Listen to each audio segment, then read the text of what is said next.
So I think from my point of view, today is really an important milestone on the journey we've been on in terms of addressing the place shaping agenda. I think it's true to say that for some time we've recognized that the city has a challenge with accommodating the amount of cars that want to come into the city. And the city will be the focus of lots of house building in years to come. And about a decade ago, really, the city started to look at the housekeeping rules. We started to look at the council officers.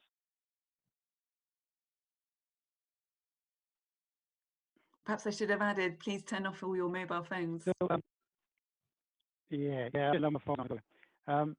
so we long recognized that the city is not going to be able to cope with the transport network where cars simply the dominant mode of coming into the city. And so about a decade ago, with what was the green vision for our city center, we started to set out some principles about the type of city we wanted to create in the future. So it's very much about a place shaping agenda, very much around how do we begin to prioritize space for pedestrians, making sure that public transport is the main way you get into the city, and create the kind of networks of interconnected, high quality, pedestrian dominated streets and spaces, and improving the facilities for cyclists. It was a vision document, but led us into then a number of initiatives for the city, including the Sport England Local Delivery Pilot, which is focused on healthy and active lifestyles. And the work we've been doing has sort of built on that work, such that now we've produced a vision for the city which embodies the need to address the climate challenge issue by 2030. So the city and the county have signed up to a climate emergency and a net zero carbon agenda for 2030. And that clearly plays into the agenda of how do we begin to prioritize within the city movement for cyclists and pedestrians, and that something has to change.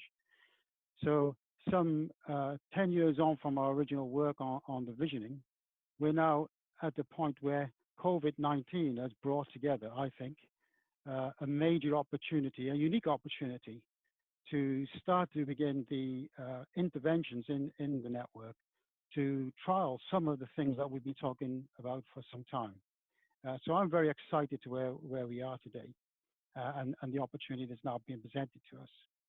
So the reason why we're here today, the Green Restart, we want to know some feedback on the challenges, the measures that we've already identified for the city. So the County Council has announced via its cabinet measures that they're proposing to take in the city. And it's an opportunity for us to reflect and hopefully to give some confidence and momentum behind the measures that are being promoted. And the opportunity to look at how we might provide innovative solutions, not just for the immediate crisis, for the longer term delivery of our aspirations to make this city not just a great place to live, but also a pioneering, leading city when it comes to dealing with sustainability and urban living. And just to remind everybody, last year the city published a transformational housing program called Liverpool Exeter, which promotes the delivery of 12,000 homes and has started to talk about things like car-free developments. And so what we're looking at today with the immediate response to this crisis is an opportunity to test how in practice can we deliver that. So I'd like to now get on and introduce the panelists that we've assembled today. We've got with us our MP since 1997, Ben Bradshaw. Linda, I've been doing all the introductions. Yeah, yes, go for it. All happy with that. And then we'll introduce you. We've got the leader of the City Council, Phil Bialik. We've got the portfolio holder for Devon County Council, Andrew Ledbetter, who is also a city councillor. You have from both the County Council and City Council, Rob Hannaford, our local councillor, who sits on the Exeter Highways and Traffic Orders Committee. The portfolio holder for transport at the City Council, Councillor David Harvey, and the Managing Director for Stagecoach Exeter, Hassan. And I'd like to start, if I can, with Mike, because Mike's on the front line of dealing with the current crisis, delivering public transport. And first, Mike, in terms of the impact that it's having on your business, before I get into the main questions, what is the challenge you're currently facing? Thanks, Karime.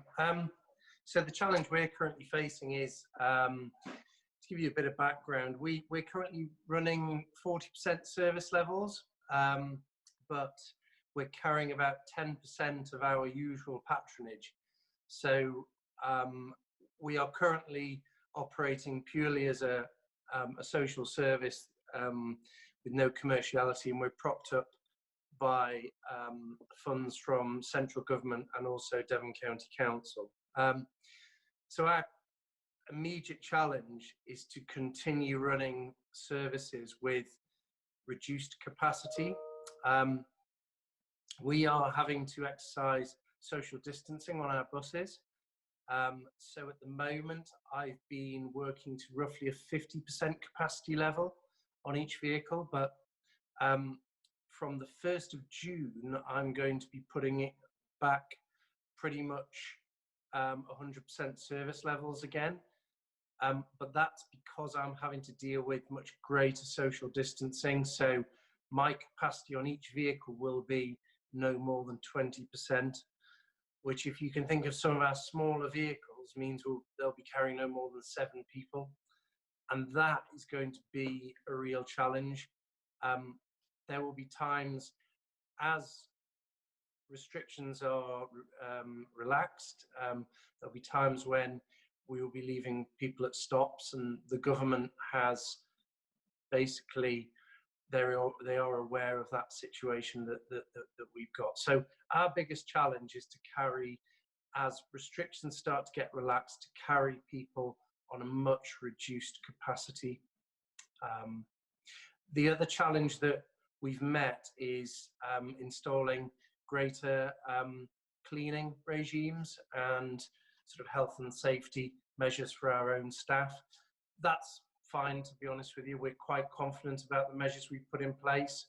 All our buses have got screens. All our drivers have got gels. They've now got face masks.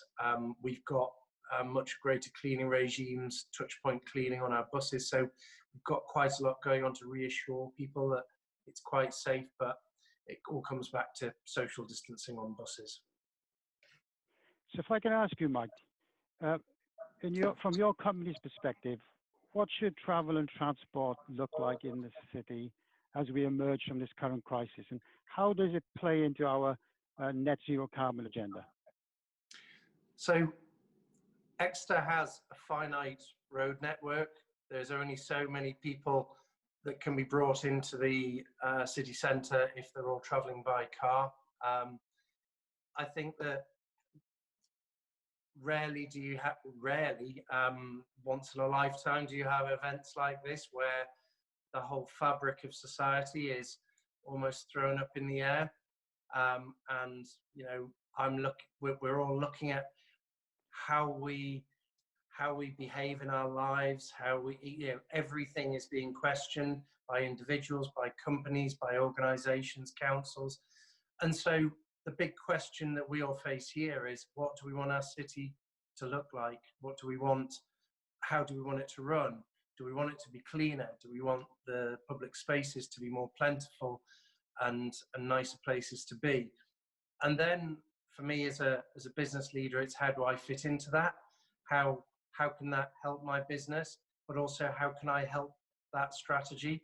And I think it's also about having a healthier and more environmentally sound place to live, I think, is the key objective for all of us, hopefully, today.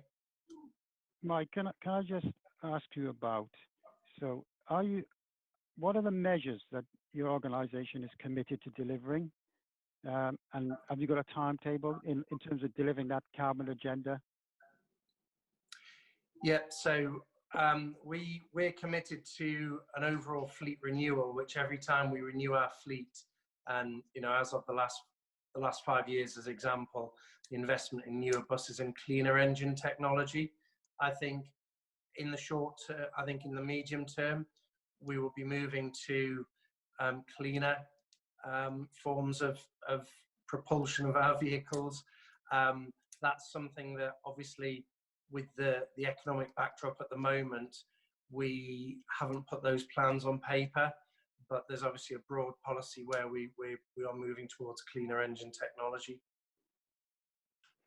And a question I'm going to ask everybody, Mike, is what would you need from both residents and workers in the city to help with implementing and embedding those kind of measures? What do we do to help? I think one of the big issues that buses face is journey times on a congested network. The classic question is, why should I sit on a bus with other people when I could just sit on my car and on the same stretch of road in the same traffic jam? And it is just so easy to come into Exeter by car. It's so easy to park in a car park literally 100 meters from the high street, to drive across Paris Street, and that is what we face, that the car is an attractive form of transport and very easy to use. Okay, great. I'm going to now go to Leader of the Council, and then I'm going to go to Ben. Phil, Leader of the Council, widely reported this week as saying your aspiration is to have a car-free city centre. I want to ask you the same question I asked Mike, which is, from the City Council's perspective, what does travel and transport look like? How should it look like as we emerge from this pandemic? And how does that play into our net zero carbon agenda? Thank you, Karime, and good afternoon to everybody. I think, and shared a lot of the comments on the chat group, Karime, that we are presented with a fantastic opportunity now. Whilst cars are out and carbon is low in the world, and carbon's only going to go one way again unless we do something about it, and that's upwards. So addressing some of those points, I think what we need to see, and I've been publicly saying in the media that we ought to be looking at a car-free zone based around the city centre, not to panic anybody or worry anybody. I don't know what that zone looks like at the moment. I believe we should be consulting with residents, with businesses, with interested groups, disabled people who will still need to use transport to get into the city centre. I think we could do a lot. Exeter is important, as we all know. There's something like, before COVID, 35,000 journeys per day are made into Exeter city centre. The city expands the population size to about 130, 140,000 with the workers in the city on any given day. We have a scope, a range of something like 470,000 people, the biggest outside of Bristol, certainly bigger than Plymouth, and I'm not trying to score points against Plymouth, but a bigger range than that. So congestion coming into Exeter, which has been, and we hope it will return in a different form, I hope, the economic driver in the sub-region of Exeter. The net zero plan, Karime, is very important to me and to the council. We've consulted widely using City Futures, and that net zero document is going to be our guiding tool going forward. And we've got to stay focused on all of that. Transport is key to delivering our part of our carbon neutrality. And the two biggest contributors to carbon is road transport and, of course, our homes. Now, we have plans for the homes, and this meeting isn't about homes, it's about transport solutions. But how we deal with the carbon in our homes is very important. And we've got proposals coming forward as a city council when we're talking about refitting our council stock, and perhaps bringing plans forward for the refitting of carbon neutral, well, up to something like 80% fuel reductions on private homes as well. I mean, there are ambitious plans, but turning to the transport, we believe it's key. Rail, bus, cycle and walk are all key elements. And yes, I have to say the car. I've been quoted as saying, until we get the transport infrastructure right, you cannot expect people from Oakhampton to cycle into their job. You cannot expect people who live in Doddiscombe to cycle or walk into Exeter. They will want to use some form of other transport. We have to work to make sure that transport is clean, that there are park and share facilities, bikes available, electric bikes, co-bikes, methods of walking once they hit the outskirts of the city, and that we can free up the carbon emissions in Exeter. My vision for Exeter would be, as an ex-bus driver, to see Mike Watson's team have a fully electric vehicle operating within Exeter, or electric vehicles. I think it is possible. That bids in, or we are supporting it as a city. We've written today the place board we have, which is led by Sir Steve Smith, the Vice Chancellor and Chief Exec at the university. We're supporting the company in getting electric vehicles into our high street. I think we need a blend of transport coming in. We need to get diesel in carbon emissions out. We want to get air pollution, air quality good, what we've got. But there are some challenges for cycle lanes. I am a keen cyclist as well. I've been out when I can on my bike, and over the weekend, if the explosion in cycling continues, we're going to have a traffic light system on many parts of our cycleways because they are becoming increasingly busy. And that is a good sign, of course.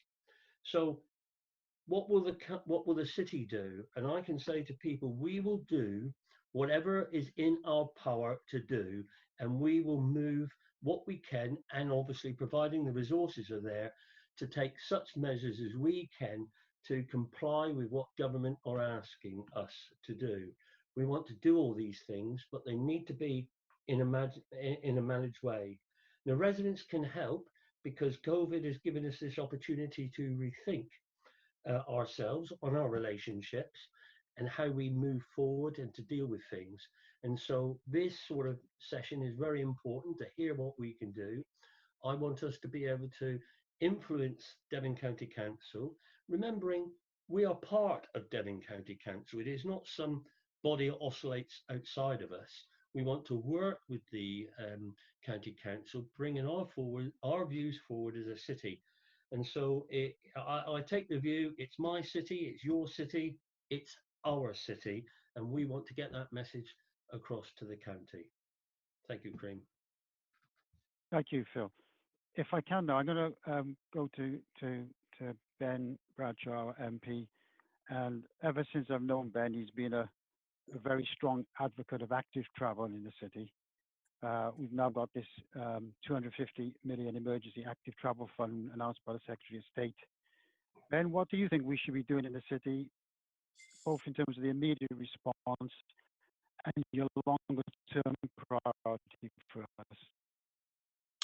You broke up a little bit just then, Karime, at the end, but I think I understood your question. I think in summary,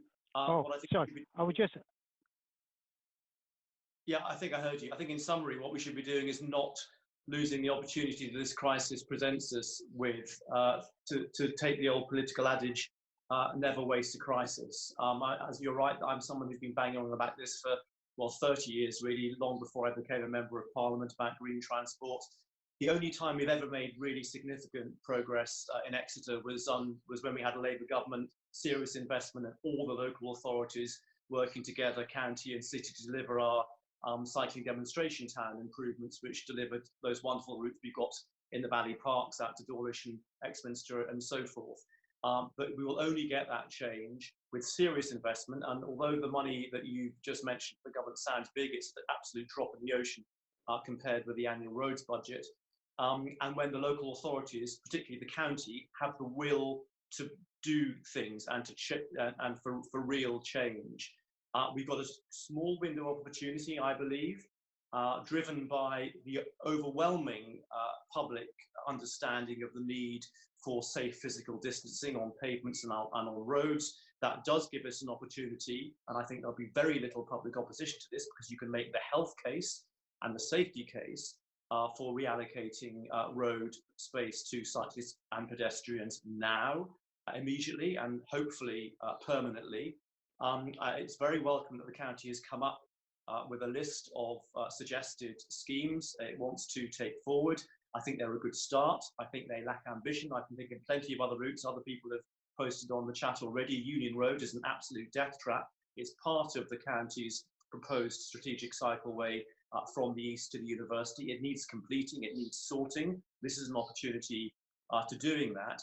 And I don't think we've yet quite understood how our travel is going to change, because for the foreseeable future, at least, and let's hope we have a vaccine and life can return to a semblance of normality. But for the foreseeable future, as we heard from Stagecoach, they are running buses that are not viable economically in the private sector.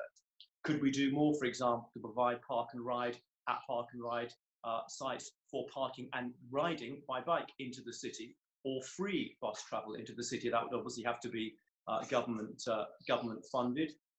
But I think you have a confluence of policy demands at the moment.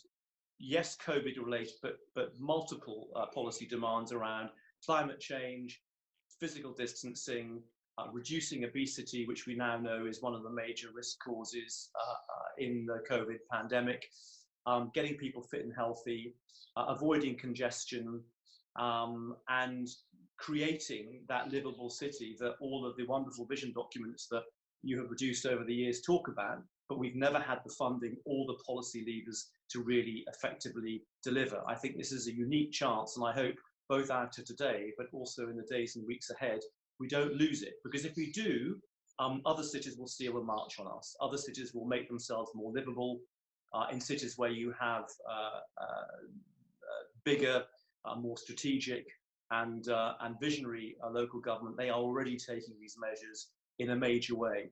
Phil Bialik just mentioned bicycle traffic lights. Well, if he comes to London and cycles to Westminster with me on occasion, I go through about 15 cycle traffic lights specifically for cyclists, because the critical mass of bikes on the roads in London has now been so heavy for so long that most of the significant junctions on those cycleways have priority lights for bikes, and that's absolutely standard in cities the size of Exeter across the whole of or most of continental Europe. So let's grasp this opportunity. Let's be ambitious. Let's also, I mean, my role, of course, is to keep the pressure on the government to deliver more. But let's recognise also that the guidance they put out 2 weeks ago, I mean, I've had to pinch myself. This is something I've been dreaming about for, as I say, 30 years. It's happening, and let's make sure Exeter's in the lead. Thank you. If I can now turn to Andrew. Andrew Ledbetter. Andrew, could you just clarify something? Are the measures that are being promoted entirely dependent on government funding? If the government weren't to fund it, would that mean they couldn't happen? That's a very good question, Karime. Can I just say it's good to be here. I'm looking forward to hearing all the great ideas. And let's just put it in context. This is just a start of things we've come up with. They are quick wins that we think we can get on with, as I say, quickly. I hope everybody's aware of what we've suggested, and I hope that information has been sent to people. But yes, this sort of work does cost money, and we are partly reliant on getting the money from the government. And although they've announced it, it hasn't gone much further than that about how we're actually going to receive it. So what could stop it if it's not just the money? What I'm conscious of is I think sometimes I can get carried away. I get on with these visioning documents, and then I got the officers then who's got the job of making things happen, and then they start getting the reality of what happens in terms of the community engagement and the bite back. The money is one issue. Is there anything else that could stop it? No, because we want to do this, and a lot of this, as I say, is relatively easy. I think it depends how much infrastructure you want to put in, and we're going with temporary traffic orders, because normally a traffic order you have to announce it and consult on it. So we're doing temporary and emergency orders, so we can put these things in two ways. One, we put them in and then hear what people have to say, or we do it as a temporary measure. So we're very keen to move that forward. And can I just say, I mean, we shouldn't underestimate how much work's been done already, because I'm sure everybody's has read the Exeter Strategic Transport Plan, which we've been working on with the city for the last year, which was ambitious and has got some really, really good actions, and we can build on that. Has that been referenced, Karime? Because as I say, we consulted on that and we had over 1,200 replies to that. Yes, and indeed, it sets the sort of strategy of us basically supporting more and more active travel within the city. And as I said at the beginning, it's exciting because it's the first opportunity to start implementing some of those thoughts. Yeah. So you've outlined that you're committed to something that's maybe in the longer term more than just this. What is it that the net zero plan is very much at the forefront of our thinking as well. This is complementary to the emerging transport plan, and we shouldn't underestimate what we've done already in this city. I mean, for example, we had the first electric bike scheme in the country. That's one thing. We've got an ambitious plan to increase the number of park and ride places to double those numbers. I think what we must remember, we can't take Exeter as an island, because over the last 20 years, we've created 40,000 new jobs in the city, but only built 20,000 houses. So Exeter is not an island. We have to recognise that people travel into the city to work, and that is where we have to be innovative.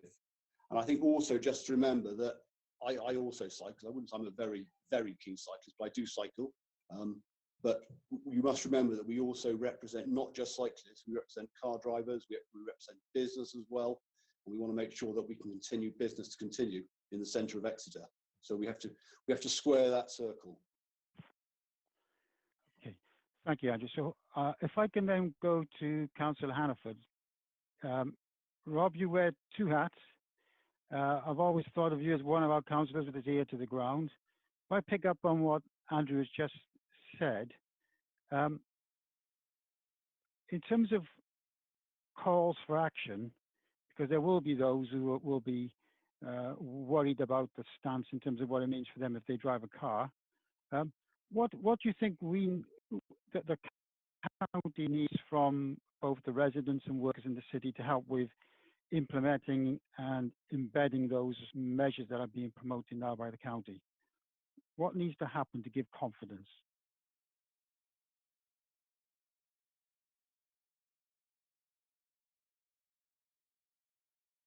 Is Rob there?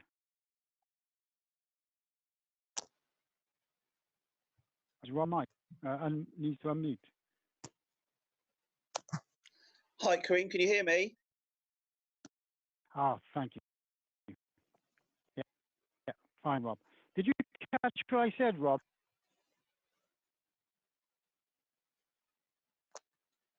Rob? Hi, Karime, can you hear me? Yes, we can hear you. Hello? Hi. Hi, we can hear you, Rob. Okay. I think today, from the meeting, I think I would like to really follow up on what Ben has said in terms of we must have a sense of urgency, because I think the window of opportunity we've actually got to make the step change and to actually improve things could be much shorter than we think, because when we do come out of the lockdown, perhaps ahead of a second COVID-19 wave, if things do slide back into the old ways again, I think it would be very difficult to reverse that.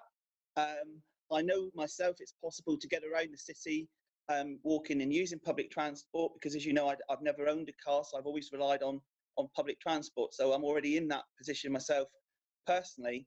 But I think what's really struck me and others, I represent Alphington Street, Alphington Road, Carrick Street. I live on the first and last junction where I've lived for about 20 years, and the air quality is better. It's had a tremendous effect on local residents. They're sleeping better, they're feeling more relaxed, they feel safer. So I really think, you know, in the hotspot areas around the city, we do need to use these pop-ups as the first sort of start of this step change, and use these temporary traffic orders to actually get that secured. And once we start to get some behaviour change around the city, I think, as others have said, we can actually build upon that. And going back to what Mike from Stagecoach also said, I think it's really important.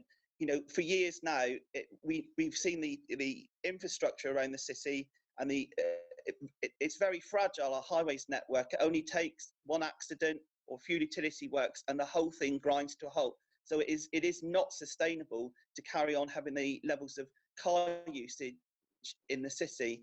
You know, to be frank, that also places a burden on the city council, because we rely a lot on our car park income. So, you know, we have to have a radical rethink there, I think, as well.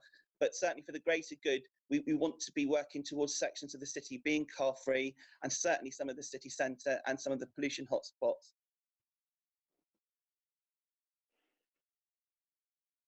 And are we missing something in terms of the way you would envisage us delivering transport and travel in the city over the longer term? I think historically, for example, we've had a long discussion about having some sort of distribution hub, which would prevent perhaps some of the larger vehicles coming into the city centre to deliver to businesses, for example. I think there's things like that we ought to be looking at. I also think that some of the inner city areas, certainly once they've gone car free, should stay car free. But it's also the bigger picture of less polluting vehicles, and actually finally getting to grips with the issue of the pollution, in terms of one council doing the monitoring and the other doing the improvement work as well. Okay, thank you. So I'm going to finally go to Councillor David Harvey, who is the portfolio holder for Environment and City Management, and Dave's based in transport planning. Dave, you're the council, he's told you where we're going. What are we going to have to do in terms of our organisations to committing to a delivery and a timetable? What do you think we need to be doing?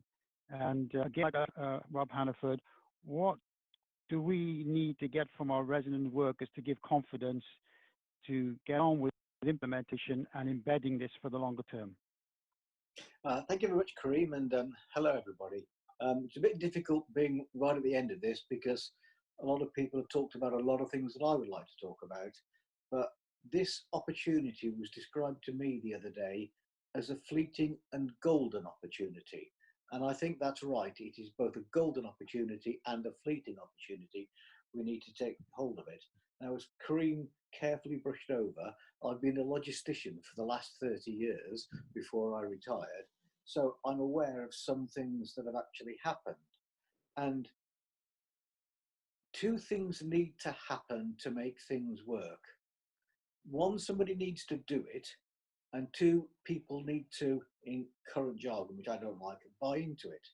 So the biggest thing that I think that's happened in the City of Exeter with regarding to transport over the last 20 years, and I'm very disappointed it hasn't been picked up on, is what happened at County Hall way back in about 2000, I don't know, 2006, 2008. Free car parking was stopped.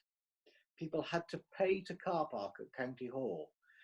And if you talk to anybody the Friday before, it was going to be an absolute disaster. There would be nobody at work, nothing would be on the Monday morning, nothing would be done. The county put in a very sophisticated system.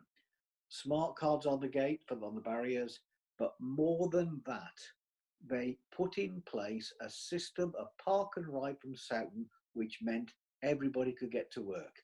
You had no excuse for not being able to get to work.